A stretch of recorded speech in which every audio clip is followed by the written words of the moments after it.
El movimiento Ave Fénix nace como una respuesta a la creciente deshumanización de la sociedad contemporánea. Somos un espacio de reflexión, diálogo y acción orientado a recuperar la conciencia social.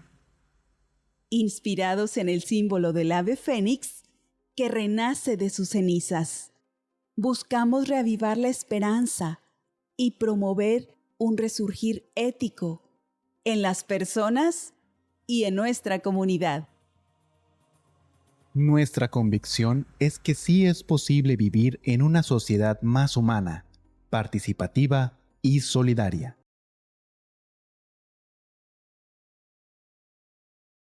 Muy buenas tardes, me da mucho gusto saludarlos.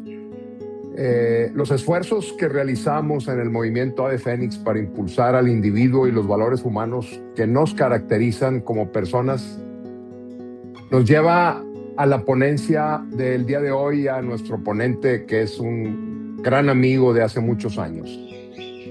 Es un verdadero privilegio, un honor y un gusto para mí dar la bienvenida a una persona cuya trayectoria profesional, académica y humana representa un ejemplo de vocación, de liderazgo y trascendencia en el servicio y lo que todo esto representa para nuestras comunidades. Y digo nuestras comunidades porque los alcances son globales.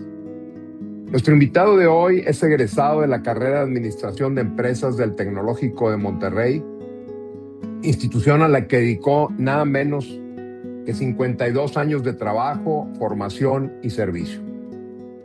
Realizó una maestría en educación con especialidad en educación superior y posteriormente un doctorado en humanidades, consolidando una visión integral que une la excelencia profesional con la dimensión humana de la vida. A lo largo de su carrera, fundó y dirigió el Centro de Valores Éticos del Tecnológico de Monterrey, desde donde impulsó muchas generaciones de jóvenes y no tan jóvenes estudiantes, profesores y líderes con una profunda reflexión sobre los valores, la ética y el sentido de vida. Pero más allá de los títulos y responsabilidades, quienes lo conocemos sabemos que es una persona que ha dedicado su vida a comprender y compartir la verdadera importancia de cómo vivir con propósito, con equilibrio, con gratitud y con sentido humano. Hoy nos acompaña para compartir una reflexión profundamente personal y universal: aprender a vivir. Recibamos con mucho aprecio y un fuerte aplauso, aunque sea virtual, por lo pronto, a nuestro gran amigo Juan Gerardo Garza Treviño. Juan Gerardo, un gusto, te cedo la palabra. Muchas gracias, Antonio, muy amable por tus palabras. Muchas gracias. Bueno, no me veo yo en la imagen, ¿ustedes sí me ven?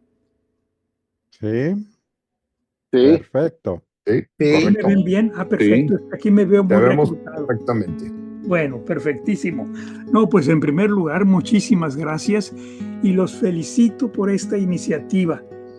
La intención que escuché de Ave Fénix precisamente relaciona una necesidad imperiosa en la vida contemporánea, porque verdaderamente lo que padecemos en nuestra realidad actual es esa creciente deshumanización. Y el gran reto es cómo tenemos que retomar lo que verdaderamente vale en la vida. La idea de esta charla, pues es en realidad retomar algunos de los aspectos que me parecen a mí más importantes para poder humanizar la existencia. Y quisiera empezar con una frase célebre de Platón en torno precisamente con el tema que nos ocupa.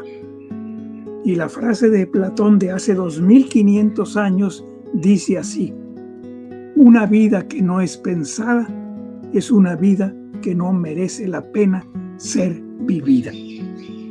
En otras palabras, hoy vivimos casi en automático.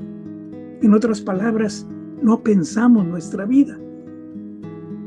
Vivimos acelerados, con muchas actividades, con muchos compromisos, con muchos propósitos, pero en un momento dado, la vida nuestra, se diluye entre todas esas actividades, a veces dispersas y a veces contradictorias. De manera que quisiera yo empezar con una reflexión, que es una pregunta evidentemente muy interesante y profunda, y que no vamos a responder obviamente en esta sesión, pero va a quedar como cuestionamiento esencial para sus propios espacios de reflexión. La primera pregunta sería preguntarnos precisamente ¿qué es la vida? Es una pregunta que todas las civilizaciones se han hecho y cuyas respuestas en un momento dado han enriquecido sin duda a la humanidad. Pero esa vida que hoy vivimos es una vida que tiene limitantes. Primero, la superficialidad. Segundo, la falta de reflexión. Tercero, la pobre interdependencia y relación con los demás seres humanos que constituyen nuestro espacio vital. De tal manera que voy a partir de algunas premisas simplemente para señalar algunos criterios esenciales que den marco de referencia a esta charla. ¿Qué es la vida? Bueno, pues lo primero que habría que aceptar es que la vida nos es dada, pero no nos es dada hecha. En otras palabras, tenemos que hacerla con nuestras propias decisiones. La vida, evidentemente, es personal, única, intransferible. Y la vida también es interdependiente. No nos podríamos explicar la vida de cada uno de nosotros sin esa relación humana con tantos seres humanos con los que interactuamos. Entonces tenemos que construir nuestra propia vida. En realidad el conocimiento actual es exponencial. Nos ha abrumado la información, pero nos ha faltado reflexión. Entonces, los seres humanos en la vida actual nos vemos abrumados de información y la mayor parte de esa información de carácter negativo. ¿Cómo construir la vida con ese contexto? Y ese es el extraordinario y enorme reto. Yo creo que desde hace siglos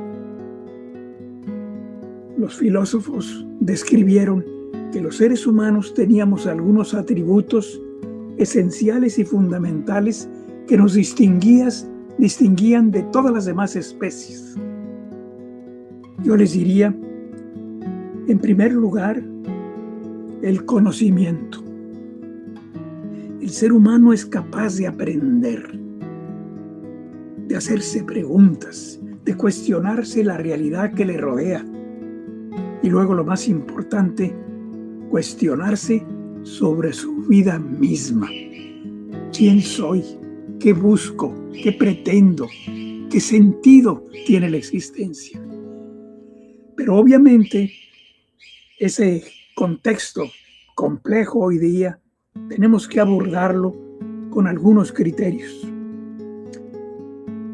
¿Qué necesitamos para hacerlo? Pues simple y sencillamente darnos cuenta que la vida tiene preguntas esenciales que hay que contestar.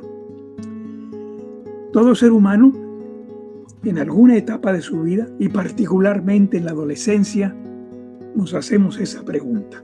¿Qué es la vida? ¿Qué significa la existencia? Y bueno, eso nos lleva a tratar de descubrir quiénes somos y sobre todo también qué debemos hacer con nuestra vida. Y claro, pues hay muchas reflexiones en torno a este tema. Mi primera fuente de referencia es la sabiduría de los proverbios. Los proverbios son precisamente esas reflexiones que los seres humanos se hacen en todas las civilizaciones para tratar de explicar esa pregunta: ¿quiénes somos? Y algunas de estas reflexiones tienen una enorme profundidad. Por ejemplo, los griegos decían: es sabio quien es dueño de sí mismo. Es sabio quien es dueño de sí mismo. Importantísimo. Tenemos que recuperar la capacidad de estar con nosotros mismos, la capacidad de pensar nuestra propia vida. Y claro, esa sabiduría en los proverbios tiene muchas expresiones de gran profundidad. La vida, dice un proverbio inglés, debe de ser tu mejor maestro. Tenemos que aprender y aprender de todo y de todos y de todo lo que nos sucede. De manera que esas, diríamos, expresiones que tienen siglos, tienen una gran sabiduría. Y bueno, también podemos ver que en el contexto latino y particularmente en el contexto mexicano, nuestros refranes y proverbios también tienen una extraordinaria sabiduría. Pide consejo a muchos, dice un refrán, pero decide tú. Que nos hace ver que evidentemente nosotros somos los responsables de nuestra propia vida y tenemos que asumirla. Otro proverbio dice: fe sin obras está de sobra. En otras palabras, el ser humano se realiza y construye su vida con acciones, no solamente con emociones, no solamente con pensamientos. Y claro, si tratara de hacer un resumen de 25 siglos sobre la pregunta ¿qué es la vida?, pudiera decirles que hay una propuesta que me parece relevante. ¿Qué hemos concluido en 25 siglos? ¿Qué es la vida? Pues, tres concepciones muy generalizadas. Primero, decimos la vida es suerte. Pensamos mucho en la cultura de que la suerte y las circunstancias son las que definen nuestra vida. Incluso alguna expresión muy mexicana que dice: suerte te dé Dios que el saber poco te importa. La suerte es lo importante y creemos en ello. Otra expresión y otra avenida muy importante en la cultura latina es que además de pensar la vida como suerte, pensamos que la vida es destino. Muchos de los proverbios y refranes latinos lo dicen: matrimonio y mortaja del cielo baja. El que nace para tamal, del cielo le caen las hojas. Vida predeterminada. Pero tenemos que llegar a una conclusión importante. La vida no es suerte, la vida no es destino, sino lo que nos interesa entender es que la vida es un proyecto que tenemos que construir con nuestras propias decisiones. Si hubiera en la vida dos palabras importantes, les diría que son las más sencillas, las más simples y las más dichas innumerables veces: las palabras sí y no. Detrás de ellas está la historia de cada ser humano. Hay sís relevantes, trascendentes, nos cambian la vida. Hay otros sís o nos intrascendentes, pasan inadvertidos. Pero evidentemente la vida es un proyecto. Hay que construirlo. Y construirlo implica reflexionar sobre nuestra propia vida y preguntarnos qué debemos hacer con ella. El primer ámbito que yo quisiera analizar con ustedes es el ámbito de la sociedad actual. porque es un ámbito también en el que se aprende a vivir.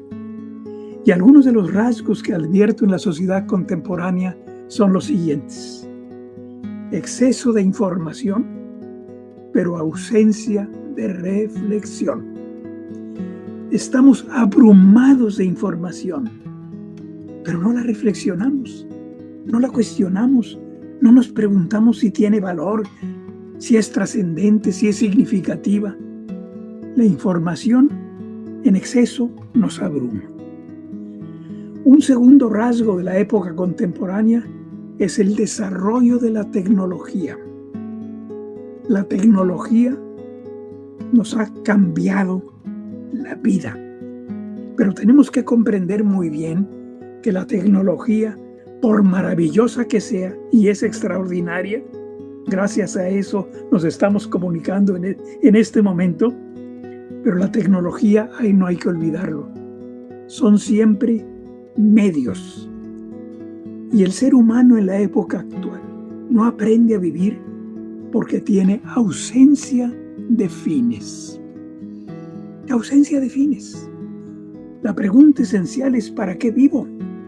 ¿Qué sentido tiene la existencia? Y eso es primordial y fundamental. Algunos rasgos culturales de la sociedad contemporánea serían los siguientes desde mi punto de vista. Vivimos en el corto plazo. Nos jala lo inmediato. Estamos atentos a la menor señalamiento, a la información, ¿verdad?, casual, circunstancial. Tenemos, en otras palabras, muchos distractores. Ya no nos damos tiempo para pensar. Los antiguos tenían en realidad una práctica maravillosa. Hacían una reflexión al iniciar el día, pensando sus propósitos, sus finalidades de ese día, y luego al final y al término del día hacían de nuevo un espacio de reflexión para decir: ¿qué conseguí? ¿Qué logré? ¿Qué me faltó por hacer? Entonces necesitamos recuperar esa dimensión y esa capacidad del ser humano de pensar su vida. Otro rasgo muy interesante en la época contemporánea es que predomina el individualismo. ¿Y qué nos falta? La colaboración, la relación constructiva con los demás, la simple escucha del otro. Hemos perdido la comunicación. Entonces, ese individualismo, centrarnos en nosotros mismos sin entender ni comprender al otro, es verdaderamente una señal de deterioro. También la vida de hoy, y en eso ha influido también la maravillosa tecnología, predomina la cultura de lo fácil. En otras palabras, lo más fácil es lo que vale. Cada vez mis alumnos me preguntaban con más insistencia: maestro, ¿el examen va a estar fácil? Pensando que ese es el parámetro importante y relevante. Cuando tenemos que recuperar en nuestras vidas y en las vidas de aquellos con los cuales convivimos algo que se ha perdido, espero que no definitivamente: la cultura del esfuerzo. Las cosas que realmente valen la pena cuestan y hay que dedicarles tiempo, esfuerzo, trabajo. Entonces, entender estas premisas es fundamental.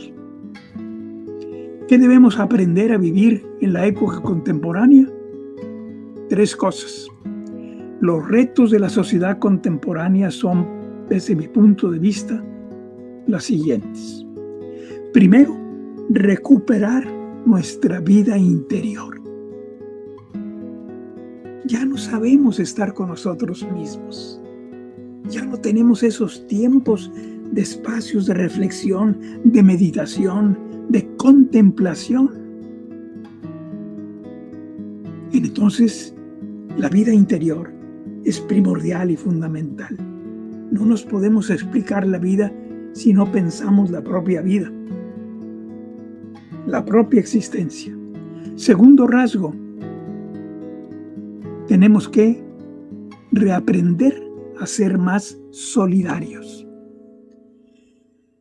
Ese individualismo que predomina en la sociedad actual nos ha llevado a una dimensión de indiferencia, de ver a los demás casi como objetos, y si no es, que como estorbos. Y yo les diría, no, evidentemente eso no es posible para aprender a vivir. Y entonces es importantísimo rescatar ese reaprender a ser solidarios. La solidaridad, la relación constructiva con el otro, la compañía, el afecto, el cariño hacia los demás, nos hace crecer como seres humanos. La solidaridad no es un gesto solamente de generosidad, sino la solidaridad es el tejido que nos une, el tejido que nos hace sabernos, pues, seres humanos con preocupaciones semejantes, con dificultades comunes, pero que en un momento dado nos abren un espacio de convivencia constructiva. Y además de recuperar la vida interior, además de ser solidarios, yo agregaría para aprender a vivir algo muy importante: educarnos para la participación. En otras palabras, los seres humanos no nos interesa la realidad que nos circunda. Otros seguramente tendrán que responder por ella. Y por eso manifestamos una apatía por las cosas que tienen que ver con el bien común, con el bien de todos.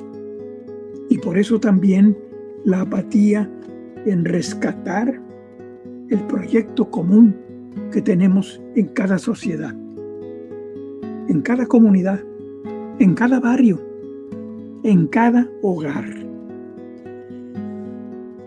Yo creo que también es interesante en esta introducción que yo les señale que hay que contextualizar la manera de ver la vida, pero la manera de ser de los mexicanos. En 1943, el director de la Escuela de Filosofía de la UNAM publicó un libro importantísimo que tenemos que volver a leer y releer. Y se llama El perfil del hombre y la cultura en México. El perfil del hombre y la cultura en México. Está escrito en 1943. ¿Y qué dice don Samuel? En una síntesis muy apurada, les destacaría lo siguiente. Tenemos los mexicanos un cierto, entre comillas, complejo de inferioridad. Eso dice don Samuel. No nos sentimos capaces, nos sentimos menos. Ante los retos, lo más común es que decimos, no puedo, eso no es para mí. No, pues ya será en otra ocasión. Minimizamos, y eso es muy grave en nuestra cultura, nuestros talentos y capacidades. Y los tenemos, pero no hacemos caso de ellos. Tenemos múltiples talentos no explorados. Esto significa, en el ámbito de la psicología en la época actual, tener una baja autoestima. No nos queremos a nosotros mismos. No nos apreciamos. No nos reconocemos como seres valiosos, únicos e irrepetibles. Se hizo hace algunos años en Inglaterra un experimento muy interesante que les quiero relatar brevemente. Un nuevo grupo de alumnos llegó a la universidad. Los agruparon al azar en distintos salones. Pero luego el experimento consistía en que uno de esos salones, los directivos de la universidad fueron a ese grupo y les dijeron: muchachos, jóvenes, ustedes sacaron los mejores resultados en sus exámenes de admisión. Tienen un extraordinario talento. Aprovéchenlo. Seguramente ustedes serán los mejores estudiantes de esta generación en universidad. Y esto no era cierto. La distribución era al azar. ¿Pero qué resultó? Se la creyeron.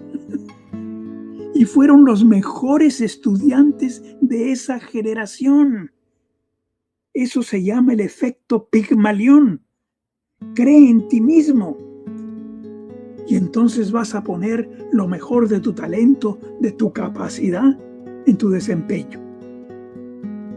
Y verás los resultados. Entonces es importante apreciar nuestros talentos, reconocerlos, que los tenemos evidentemente. ¿Cómo descubrir la cultura de un país si hablamos de la cultura del mexicano? Hubo un sociólogo húngaro, George Marx, que vivió allá por la década de los 70s.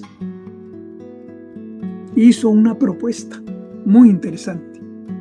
¿Qué es lo que distingue la cultura de un país? Y entonces Marx hizo 3 preguntas. ¿Cuál es el rasgo psicológico que caracteriza a esa sociedad? ¿Qué rasgo le caracteriza? Segundo, ¿qué es lo que más les gusta hacer?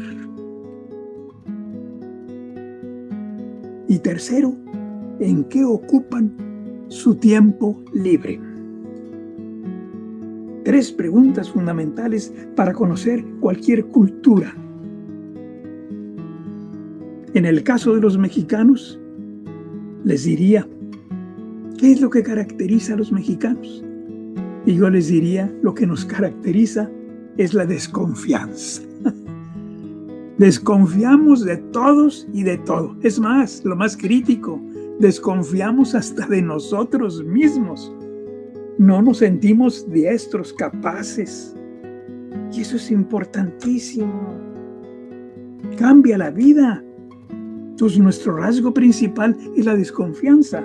Claro, esto se explica de alguna manera, es una hipótesis, por la unión de 2 culturas. Los indígenas desconfiaban de los españoles y los españoles desconfiaban de los indígenas. Entonces nosotros asimilamos una cultura de la desconfianza. ¿Qué es lo que más nos gusta hacer? Es otra pregunta muy importante.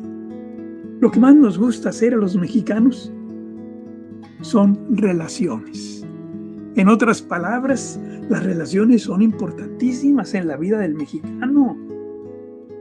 En un momento dado, para conseguir un mejor boleto, para conseguir entrada en una universidad, para poder conseguir algo que bueno, gracias a las relaciones se puede obtener. Entonces, muy importante, las relaciones. Y las cultivamos toda la vida y es valiosísimo, por supuesto. Y la tercera pregunta: ¿en qué ocupamos nuestro tiempo libre? Lo ocupamos, fíjense, en hacer planes. Nos encanta hacer planes. Lo que nos cuesta es la acción. Planes para la tarde, para mañana, para cuando se acabe la conferencia, para el mes que entra, para el próximo año, planes. Pero ¿qué nos cuesta a los latinos y particularmente a los mexicanos? Aterrizar esos planes, llevarlos a la acción. A la acción. Entonces muchos planes se quedan en proyectos, en buenas intenciones. Bueno, nada más les doy un ejemplo. ¿Qué pasa con los propósitos de Año Nuevo? En enero, claro que hacemos una lista y bueno, hasta los apuntamos y todo. Pero para febrero ya no sabemos dónde dejamos la lista. ¿Y qué sucede? Los planes quedan en proyecto. Y les diría que es muy importante hacer el compromiso con la acción. No te hagas planes para todo el año. Hazte planes primero para este día. ¿Qué plan tienes para este día? Y si eso lo haces un hábito, verás que va cambiando tu vida, porque vas construyendo sobre lo que te propones. En fin, también es muy importante decirles que hay que cuestionarnos lo que el Banco Mundial hizo como diagnóstico hace 30 años sobre México. ¿Qué caracteriza a los mexicanos, a la sociedad mexicana? Y nos dieron el Banco Mundial 4 rasgos. Primero, la corrupción. ¿Y esto qué significa? La falta de ética. Por eso, el moche, las mordidas, el todo se resuelve, hombre, no hay problema. La corrupción es un mal endémico en México. Segunda, la dependencia.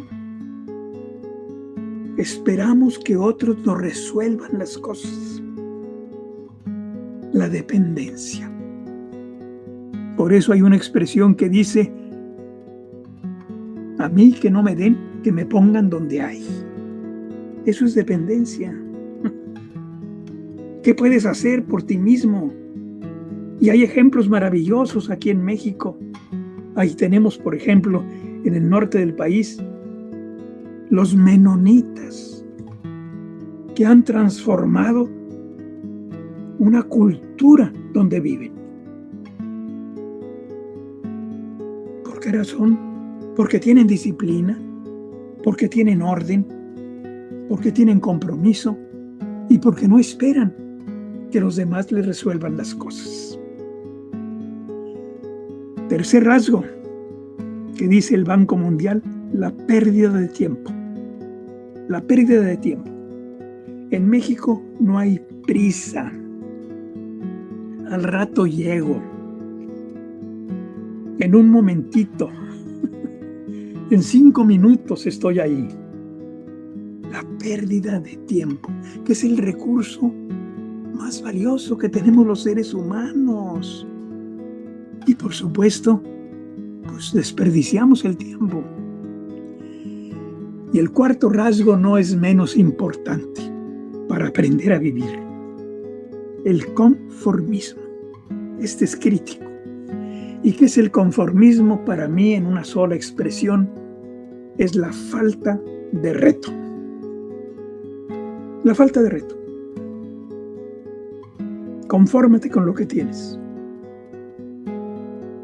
No hay lucha, no hay esfuerzo, no hay superación, hay conformismo. Entonces el mexicano dice: pues ahí se va. Otras sociedades han modificado, obviamente, la vida, porque precisamente lo que no tienen es conformismo. Y contra estos flagelos hay que luchar. La corrupción, la dependencia, la pérdida de tiempo y el conformismo. Octavio Mavila, peruano, publicó un pequeño documento que lo pueden encontrar incluso en internet, que se llama El Decálogo del Desarrollo. Es un documento de unas cuantas páginas, pero valiosísimo. Porque ¿qué es lo que nos dice ahí Octavio Mavila? ¿Qué caracteriza a los países desarrollados? El orden, la limpieza, la puntualidad, la honestidad, el deseo de superación, el amor al trabajo, el respeto a las leyes y a los reglamentos. Esa es la cultura que tenemos que enseñar en la familia y en la escuela, en la vida diaria. De tal manera que en el ámbito social tenemos enormes retos que abordar. Pero como dice el proverbio chino, que no nos abrume. Todo viaje, por largo que sea, empieza por un primer paso. Empieza. Y empieza en tu propia vida, en tu hogar, a poner orden, a destacar lo importante de la responsabilidad, a no irse con los atajos, sino verdaderamente cumplir con las leyes y con los criterios y principios. Hay mucho trabajo que hacer en las organizaciones. Incluso, yo les diría, es un enorme reto en este país poder transformar las organizaciones en organizaciones competitivas, con liderazgo, con excelencia. Pero hay que empezar cambiando a las personas. Hay que empezar cambiando mentalidades. Y ahí está la parte más importante, aparentemente más difícil, pero más importante, definitivamente más trascendente. Y bueno, aprender a vivir en la sociedad de hoy, en la sociedad mexicana, es todo un reto. Pero tenemos que empezar y tenemos que poner en práctica ciertos criterios que nos hagan ver la realidad como un reto y como algo que podemos mejorar cada día y todos los días. El segundo acto que yo quisiera abordar, pues es decirles el ámbito de las organizaciones. Porque la sociedad está constituida por múltiples entidades que son organizaciones, que viven de esta cultura mexicana. Y entre esas organizaciones, pues múltiples.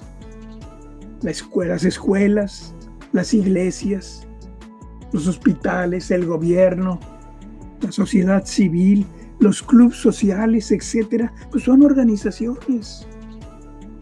Y muchas veces vemos que están subadministradas. No logran los resultados que deberían.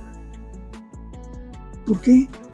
Porque esos flagelos de los cuales les hablaba, pues los han aprensado, los han apachurrado, las han dominado y entonces no cambian.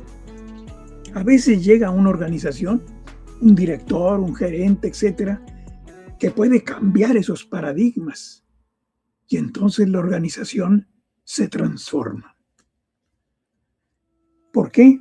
Porque hace de todo un grupo determinados criterios y hacen de esos criterios una mística para poder trabajar en colaboración.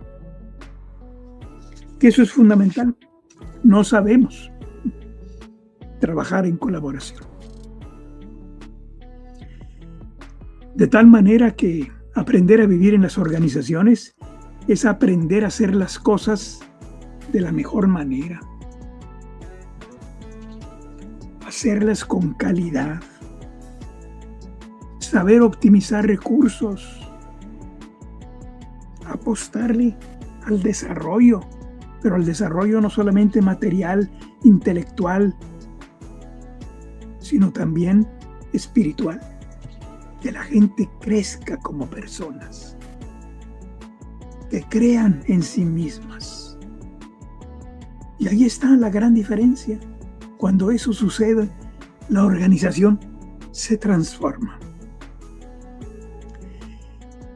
Y bueno, algunos de los problemas típicos de las organizaciones en México son los siguientes, desde mi punto de vista. La improvisación. Hacemos las cosas sobre la marcha. pero sin ningún plan. Ahí se va, a ver si resulta, pues no salió, bueno, ya saldrá mañana. Segundo criterio equívoco, la excusitis. ¿Cómo nos gusta inventar excusas para decirnos por qué no se pudo, por qué falló, por qué no funcionó, por eso no es oportuno? Entonces buscamos excusas, y las mejores excusas son aquellas que nosotros mismos nos creemos. Y entonces, pues, nos estancamos. Un tercer punto importantísimo en México, aunque hemos cambiado en este sentido, el mundo nos ha presionado, la ausencia de velocidad de respuesta. El criterio es: responde pronto y bien.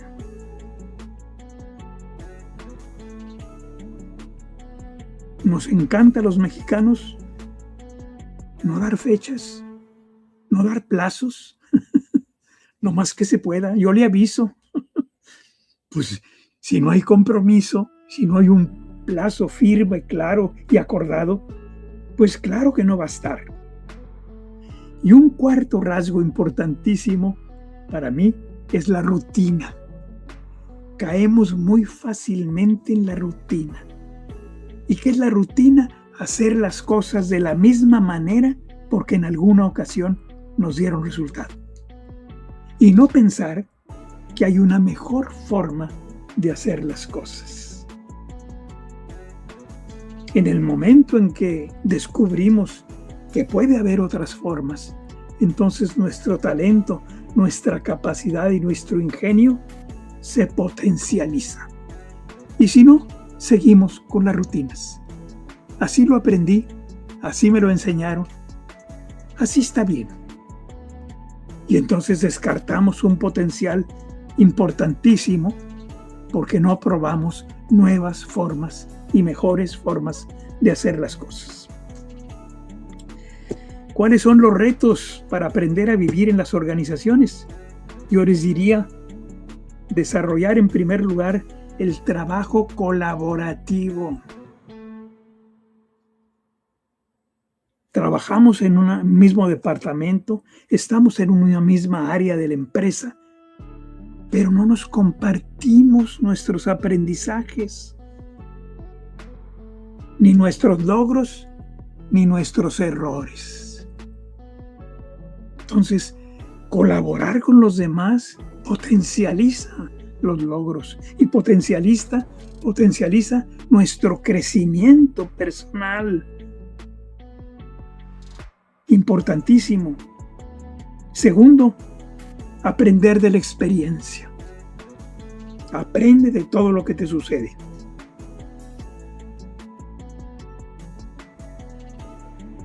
¿Cuántos inventos hay en la época actual o reciente que han surgido de un error, de un equívoco, de no seguir el manual, de equivocarse en las dosis y en el procedimiento? Y los resultados fueron maravillosos, fueron extraordinarios. ¿Qué nos hace falta? Precisamente cuestionarnos esos métodos aprendidos. No porque sean malos, sino porque no pensamos que puede haber metodologías mucho mejores. Entonces tenemos que aprender de la experiencia. Y por supuesto, como ya lo señalaron los japoneses, promover la mejora continua. Mejora el 1%, pero todos los días.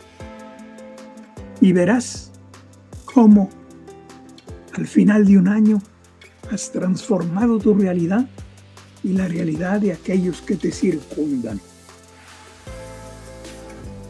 Y bueno, también habría que hablar, así como hablamos de la cultura social, de la sociedad, de las organizaciones, el tercer ámbito es muy importante para mí. Somos nosotros mismos. Aprender a vivir es aprender a vivir consigo mismo. Y no lo hemos aprendido. ¿Por qué razón? Porque el ser humano contemporáneo ha perdido su capacidad de asombro. La capacidad de asombro es la capacidad de ver la realidad y maravillarse. Y preguntarse, ¿por qué así? El asombro detona la inteligencia, el talento, la capacidad de los seres humanos. También es importante en ese vivir consigo mismo recuperar la capacidad de ensimismamiento, es decir, estar con nosotros mismos. Date un tiempo para estar contigo mismo, que al final del día puedas preguntarte, ¿hoy qué aprendí? ¿Hoy qué me salió bien? ¿Qué me salió mal o qué no logré? Importantísimo. La capacidad de ensimismamiento. Y también el compromiso de formularnos juicios de valor. En otras palabras, decir, esto está bien, esto está mal. Esto está incompleto, esto no sirve.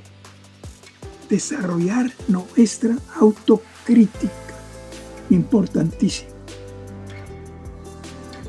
Entonces, aprender a vivir con nosotros mismos exige 3 premisas. Conocerse, y nos conocemos poco y a veces mal. Conocemos más nuestros defectos que nuestros talentos. Segundo, aceptarse. Aceptarse con las cualidades y los defectos que tengo. Y tercero, muy importante, asumir el reto de crecer, de mejorar.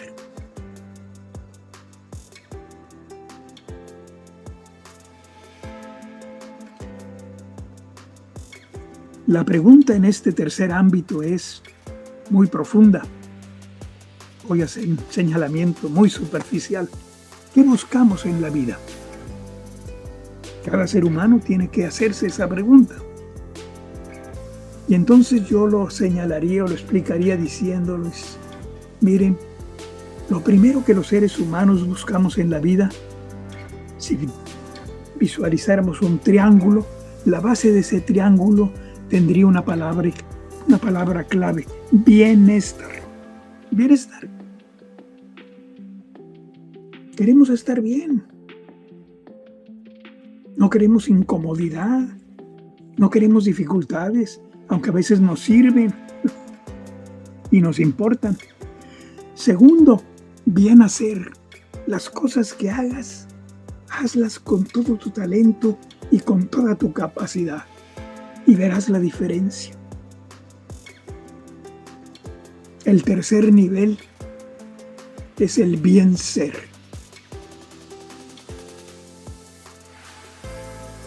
Busca estar satisfecho con tus metas, con tus propósitos y con tu propia búsqueda.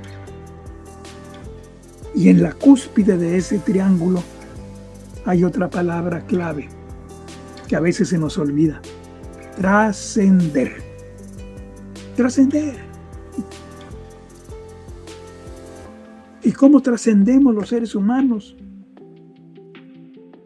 2 formas muy importantes. La primera de ellas es trasciende a través de tus obras, a través de lo que haces, a través de cómo cambias y modificas la realidad, de cómo influyes en la vida de otras personas. Eso es trascender. Y el segundo espacio de trascender, pues es la dimensión aspiracional y espiritual, que evidentemente también es válida. y también es necesaria. Entonces, bienestar, bien hacer, bien ser y trascender.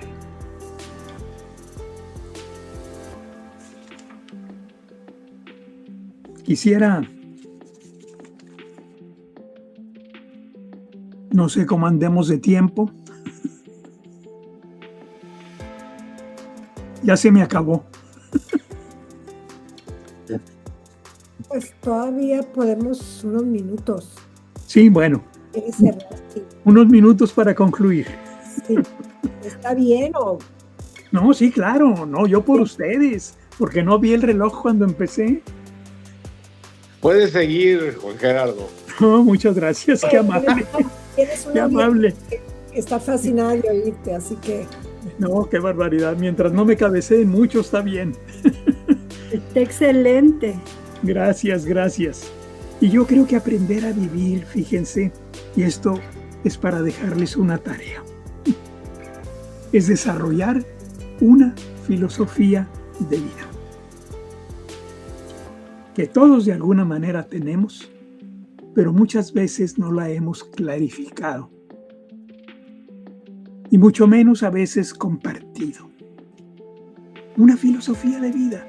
Y la filosofía de vida tiene una pregunta central. ¿Cuáles son mis prioridades en la vida?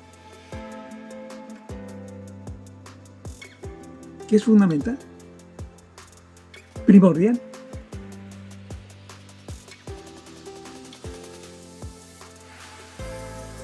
¿De qué estoy agradecido con la vida? Lo que conteste ahí es también una filosofía de vida.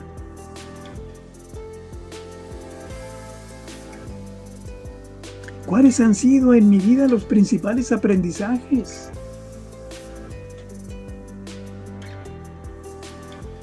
¿Qué legado quiero dejar a los que me rodean? Familia, amigos, compañeros, etc.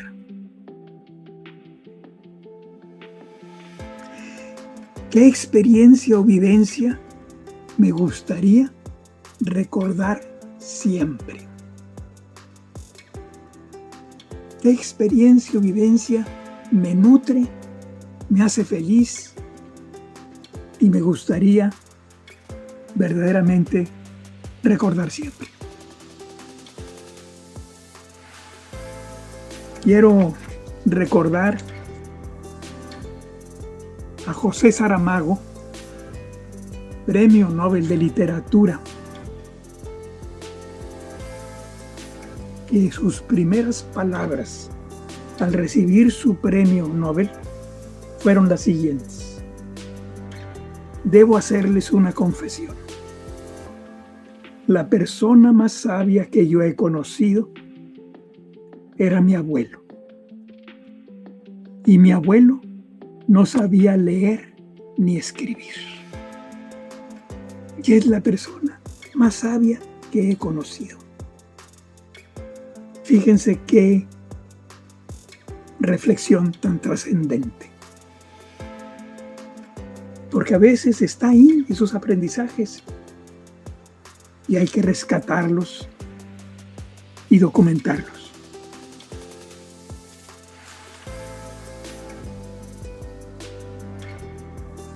Si les quiero dejar una tarea para hacer su filosofía de vida, les dejaría las siguientes preguntas. ¿De qué estoy agradecido con la vida? ¿De qué estoy agradecido con la vida? Y pueden ser varias cosas, no solamente una, claro. ¿De qué estoy agradecido?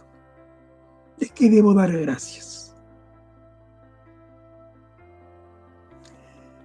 Segundo, ¿cuáles han sido mis mayores aprendizajes?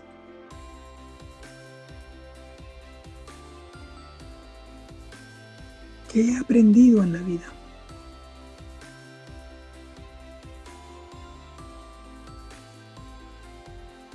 Y ahí también hay que documentar cuáles son esos aprendizajes.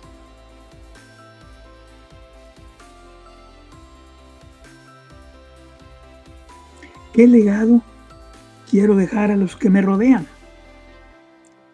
¿Qué legado quiero dejar a los que me rodean?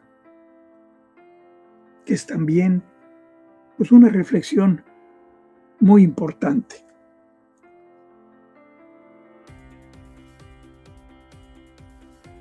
Y bueno, finalmente, lo que ya les comentaba, ¿qué experiencia o vivencia me gustaría recordar siempre?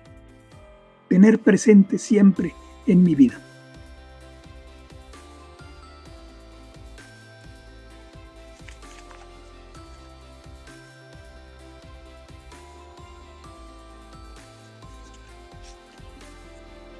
Y esos apuntes, esas reflexiones que cada quien va a hacer, documentenlas y de ser posible también compártanlas con quienes ustedes más estimen, con aquellas personas que más quieran y que en un momento dado les daría gusto conocer cuáles son esas respuestas.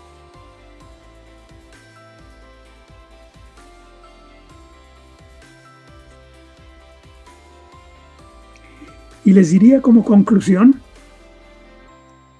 2 cosas. Aprender a vivir es el arte de ser felices y de hacer felices a los demás. El arte de ser felices y de hacer felices a los demás. Y a veces esa segunda parte se nos medio olvida, la relegamos y es muy importante. Es más, si haces felices a los demás, esa felicidad se va a revertir en tu persona. Se va a revertir, tarde que temprano.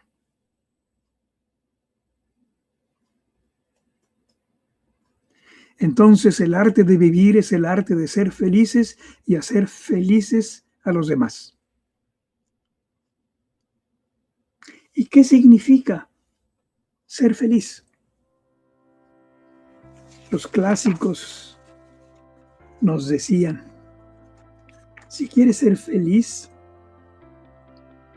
y estoy resumiendo 2000 años de filosofía,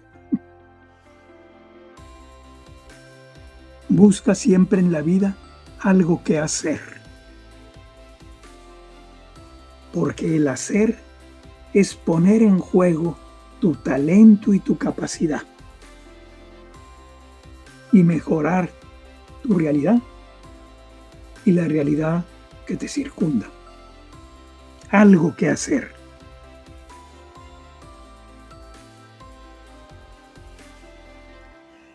Segundo, algo que amar. Porque el amor transforma la vida. Empieza por el amor a ti mismo. Quiérete, cuídate, ayúdate a ti mismo. Ama a los que te quieren y también a los que no te quieren. Como decía San Agustín, ama y haz lo que quieras. Y también los clásicos tenían una expresión muy importante para una filosofía de vida. Algo que hacer, algo que amar y algo que esperar. Porque la vida se nutre de espera y de esperanza. Los seres humanos no podemos vivir sin esperanza.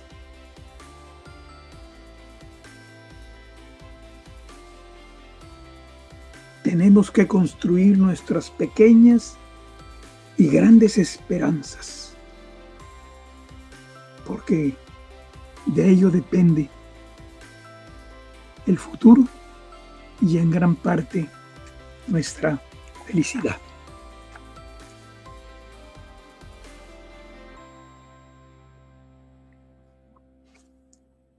Muchas gracias.